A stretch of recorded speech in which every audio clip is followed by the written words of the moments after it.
പച്ചത്തറി ഒരു മടിയുമില്ലാതെ വിളിച്ച ചുരുളിയിൽ അഭിനയിക്കേണ്ടിയിരുന്നില്ല എന്നാണ് ഇപ്പോൾ ജോജു പറയുന്നത്. ഒരു പശ്ചാത്താപത്തിൻ്റെ വാക്കുകളാണ് ജോജുവിൽ നിന്ന് വരുന്നത്. മകൾ പറഞ്ഞു അത്രേ, അപ്പം ആ സിനിമയിൽ അഭിനയിക്കേണ്ടിയിരുന്നില്ല എന്ന്.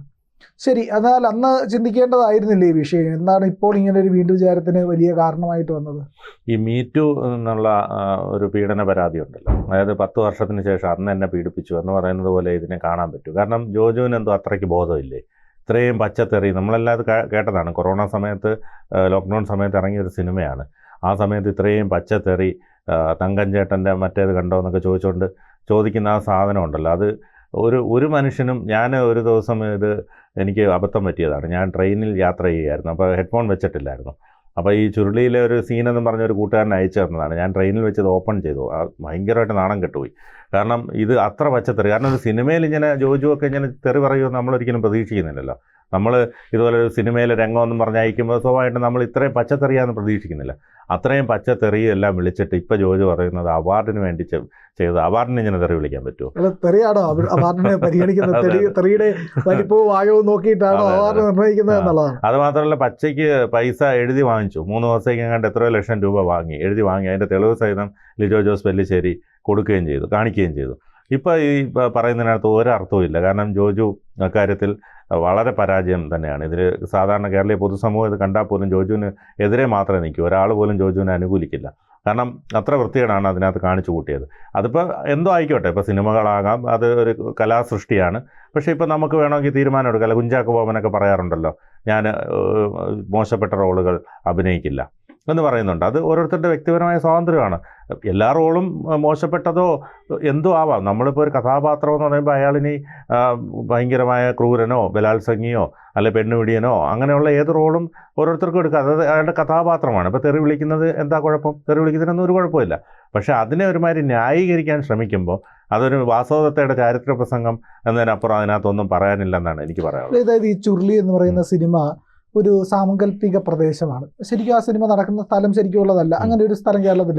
പക്ഷെ അങ്ങനെ ഒരു സ്ഥലം ഉണ്ടെങ്കിൽ ഈ പറയുന്ന കഥയിലെ സ്ഥലം പോലും വലിയ അത്ഭുതമായിട്ട് നമുക്ക് തോന്നും. ഒരു നാട്ടിലുള്ള ഒരു മൊത്തം അങ്ങോട്ടും ഇങ്ങോട്ടും സംഭാവന ചെയ്യുന്നത് തെറിയില്ല. ഞാൻ സിനിമ കണ്ടത് മൊത്തം സംഭാവന ചെയ്യുന്ന എടാ എവിടെ പോകുന്നു എന്ന് ചോദിച്ചു കഴിഞ്ഞാൽ നിന്റെ എന്ന് പറഞ്ഞിട്ടൊക്കെ തുടങ്ങുക തെറി.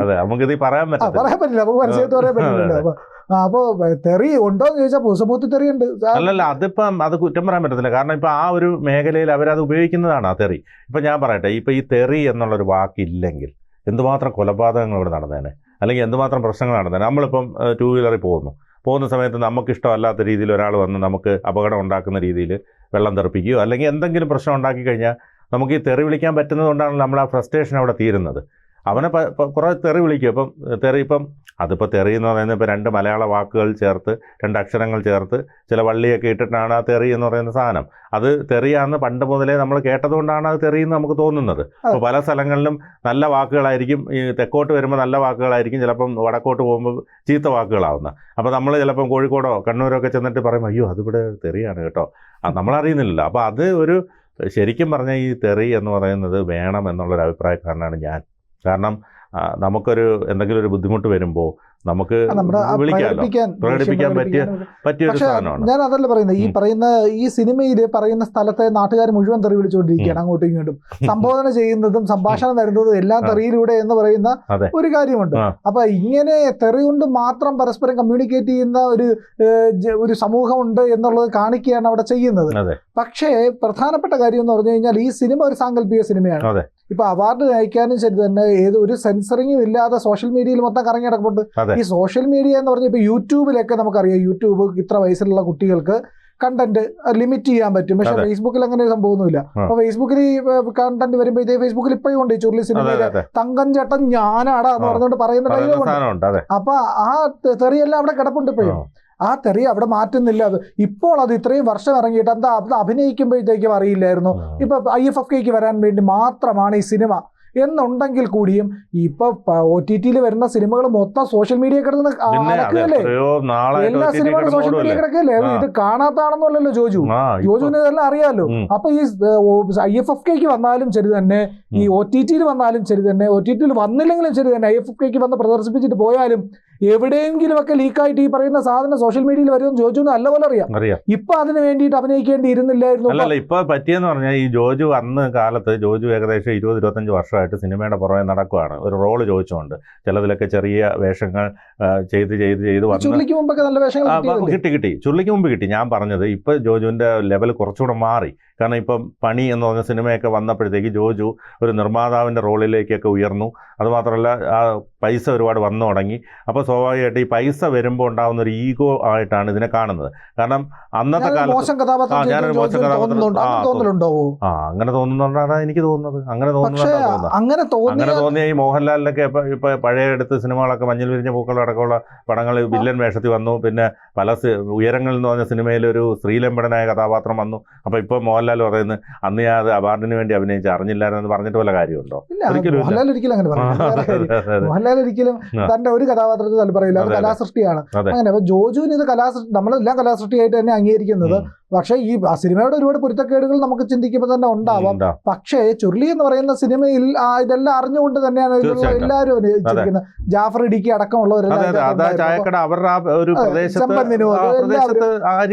ഉപയോഗിക്കുന്ന വാക്കുകളാണ്.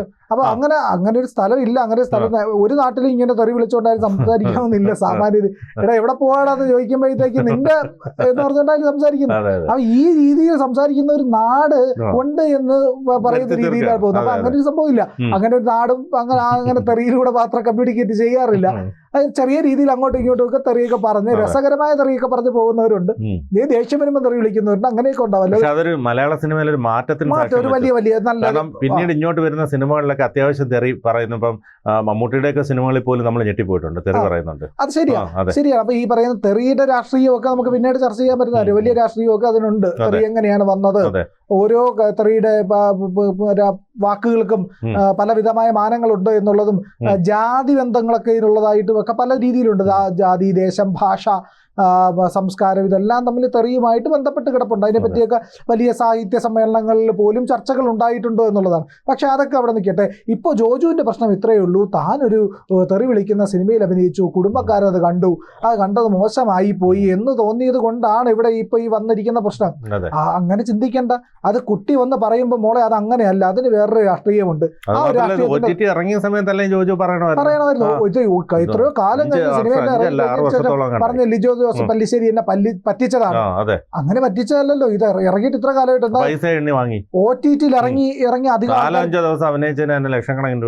അതെ. അയ്യോ, OTT-യിൽ ഇറങ്ങിയതിന്റെ പിറ്റേന്ന് ഇല്ലെങ്കിൽ ഇറങ്ങിയ മണിക്കൂറുകൾക്കകം പറയാലോ പല്ലിശ്ശേരി ശരിയല്ല, നിങ്ങൾ ഇത് OTT-യിൽ ഇടൂല എന്നാണ് പറഞ്ഞത്. ഇപ്പൊ ഇടായിരുന്നു. അപ്പൊ പത്രസമ്മേളനം വിളിക്കുന്നതായിരുന്നു. അപ്പൊ വിളിച്ചിട്ട് പറയണം ഇത് ചെയ്തത് ശരിയല്ല, നിങ്ങൾ ഇങ്ങനെ ചെയ്യാൻ പാടില്ല, നിങ്ങൾ പറഞ്ഞ ഇല്ലെങ്കിൽ ചലച്ചിത്ര മേളകൾക്ക് വേണ്ടി മാത്രം എടുത്ത സിനിമയാണ്, അത് മറ്റൊന്നിലേക്കും കൊടുക്കില്ല എന്നുള്ളത് അങ്ങനെ ചെയ്യാം. ഇത് എത്രയോ വർഷങ്ങൾ കഴിഞ്ഞു. ഇത് സോഷ്യൽ മീഡിയയിൽ എല്ലാം കിടന്നലക്കി, ആൾക്കാരെല്ലായിടത്തും സ്റ്റാറ്റസ് ആക്കി, എല്ലാ ട്രോളുകളിലും വന്നു. അങ്ങനെ പോയി കഴിഞ്ഞപ്പോൾ പിള്ളേരൊക്കെ വളർന്ന് അവരൊന്ന് ചോദ്യം ചെയ്യാൻ തുടങ്ങിയപ്പോഴത്തേക്കും അയ്യോ അത് മോശമായിപ്പോയി, എന്നെ പറ്റിച്ചതാണെന്ന് പറഞ്ഞിട്ട് എന്താ ഫലം? പക്ഷേ ഇതിലെ കാര്യമില്ല. അപ്പോൾ ജോജു ചെയ്യേണ്ടത്, ജോജു ഇതിനെ മനസ്സിലാക്കേണ്ടത് ഒരു കലാസൃഷ്ടി തന്നെയാണ്. ജോജുവിന്റെ മികച്ച പ്രകടനമായിരുന്നു. ഒരു മോശവും അതിൽ നമ്മൾ കാണുന്നില്ല. ആ തെറിയുണ്ട്, തെറി അങ്ങനെ സാങ്കല്പികമായ ഒരു സ്ഥലം, സാങ്കല്പികമായ കുറെ സംഭാഷണങ്ങൾ, ഒരു കഥ, അത്രയേ ഉള്ളൂ. അപ്പോൾ കഥകളിൽ ഒരുപാട് കാര്യങ്ങൾ ഉണ്ടാവുമല്ലോ. അപ്പൊ ജോജു അതിനകത്ത് അപമാനിതനാകേണ്ടതില്ല. നല്ല കലാസൃഷ്ടിയാണ്, നല്ല കലയായിട്ട് തന്നെ കണ്ടാൽ മതി. അവിടെ വേറെ പ്രശ്നങ്ങളില്ല. തർക്കങ്ങൾ ഉണ്ടെങ്കിൽ അത് നേരത്തെ പറയണമായിരുന്നു, ഇല്ലെങ്കിൽ അത് തമ്മിൽ പരിഹരിക്കണമായിരുന്നു, ഇല്ലെങ്കിൽ അന്ന് നിയമ നടപടി സ്വീകരിക്കണമായിരുന്നു. ഇപ്പോൾ പറയുന്നതിൽ പ്രത്യേകിച്ച് അർത്ഥമൊന്നും ഇല്ലാതാവുന്നു എന്നുള്ളതേ ഉള്ളൂ. ജോജുവിന്റെ ക്രെഡിബിലിറ്റി അല്ലെങ്കിൽ വിശ്വാസ്യതയെ മാത്രമേ അത് ബാധിക്കാനും ഇടയുള്ളൂ. കൂടുതൽ വാർത്തകളും വിശേഷങ്ങളും നിങ്ങളിലേക്ക് എത്താൻ ABC മലയാളം സബ്സ്ക്രൈബ് ചെയ്യുക, ബെൽ ബട്ടണും അമർത്തുക.